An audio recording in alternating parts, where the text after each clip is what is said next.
दुनिया के लिए मुसीबत बनी यूक्रेन की जंग में सबसे ज्यादा चौंकाने वाले हालात ये हैं कि इस जंग को रोकने की राह मुश्किल नजर आ रही है। यानी प्रेसिडेंट ज़ेलेंस्की के पद से हटने के बाद जंग को खत्म करना जितना आसान समझा जा रहा था, उतना ही अब ऐसा लग रहा है कि वो मुश्किल है। और इस जंग के अंत की एक विश्लेषणात्मक सूरत पेश की गई है रूस के ही एक मीडिया ने, लेकिन ये सूरत है यूक्रेन के 3 हिस्से। और यही स्थिति अब पुतिन का प्लान माना जा रहा है, जिसे कामयाब बनाने के लिए न्यूक्लियर हथियारों का भी इस्तेमाल संभव है। देखिए पूरी ये रिपोर्ट विस्तार से।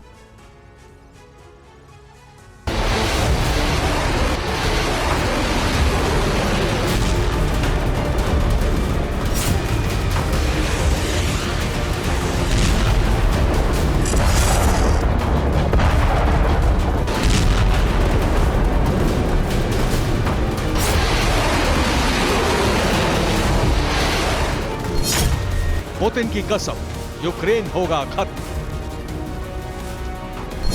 ये सिर्फ जंग के मोर्चे पर मंडरा रहे बारूदी बादलों के आधार पर बनाया गया अनुमान नहीं, बल्कि इस कसम का आधार है वो विनाशक प्लान जो क्रेमलिन ने तैयार किया है। और प्लान ये है कि यूक्रेन को ढांचागत रूप से न सिर्फ तहस नहस कर दिया जाएगा, बल्कि अंतर्राष्ट्रीय दबाव में अगर व्यवस्थापन की जिम्मेदारी रूस पर आती है, तब भी 3 हिस्सों में उसे बांट दिया जाए।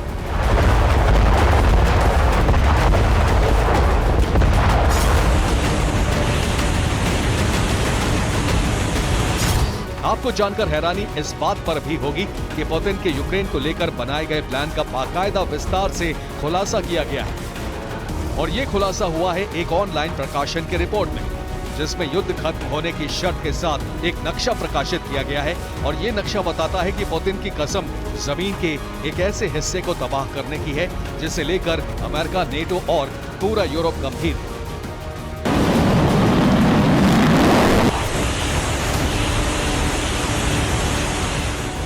यानी यूक्रेन में बरस रहे बारूद का असल मकसद टुकड़े टुकड़े यूक्रेन है। इसे नक्शे के जरिए विस्तार से समझिए। रूसी मीडिया में प्रकाशित इस नक्शे को युद्ध खत्म करने का प्रस्ताव माना जा रहा है, जिसमें यूक्रेन 3 भागों में बटा दिख रहा है। इसमें नारंगी रंग के 2 क्षेत्र रूस के हिस्से में होंगे, वहीं गैलिसिया वोल्हिनिया यानी पीले रंग के क्षेत्र को स्वायत्तता मिलेगी। और बीच में जो लाल रंग का हिस्सा है उसे ऐतिहासिक रुथेनिया साम्राज्य का हिस्सा माना जाएगा। यानी जंग खत्म करने का अब सिर्फ एक ही प्लान है, यूक्रेन के 3 टुकड़े। और इसके लिए पुतिन किसी भी हद तक जा सकते हैं। दावा यहां तक है कि यूक्रेन को खंड खंड करने के लिए पुतिन विनाशकारी हथियार का इस्तेमाल भी कर सकते हैं। हालांकि इस रिपोर्ट में पुतिन की कसम पूरी करने के लिए न्यूक्लियर हथियार के इस्तेमाल का जिक्र नहीं किया गया है, लेकिन 3 टुकड़ों में यूक्रेन को तोड़ने के प्लान को एग्जीक्यूट करने में इस तरह के हथियारों का इस्तेमाल संभव है। और संभवतः यूक्रेन में चेर्निहिव, कीव, दनीप्रो, ज़पोरिज़िया, खेरसोन और ओडेसा पर टैक्टिकल न्यूक्लियर हथियार का इस्तेमाल हो सकता है, क्योंकि इन जगहों पर पकड़ ढीली पड़ते ही यूक्रेन के 3 टुकड़े आसानी से हो जाएंगे, वो भी ठीक वैसे ही जैसे पुतिन चाहते हैं।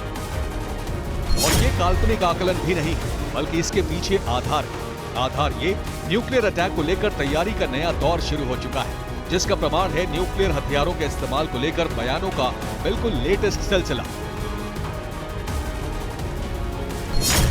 अमेरिका में रूसी दूतावास के प्रेस सचिव इगोर गिरेंको के मुताबिक क्रीमिया पर हमले के लिए दबाव डालना मॉस्को या व्लादिवोस्तोक पर हमले के लिए जोर देने के बराबर है। अगर क्रीमिया पर हमला हुआ तो पूरे यूक्रेन में आग लग जाएगी। मतलब साफ है कि इस जंग का अंत तो होगा, लेकिन इस अंत के लिए दुनिया महाविनाशकारी हथियारों का इस्तेमाल देखेगी। अब इन हथियारों के प्रभाव का दायरा भले ही बहुत बड़ा ना हो, लेकिन छोटे दायरे में भी तबाही का बवंडर उठने से कोई रोक नहीं पाएगा। ये बवंडर तब तक उठता रहेगा जब तक यूक्रेन के 3 टुकड़े नहीं हो जाते। यानी प्रेसिडेंट पुतिन की कसम पूरी होने तक ना तो रूस रुकेगा, ना ही न्यूक्लियर विध्वंस की आशंका खत्म होगी। Bureau report, TV9 Bharat.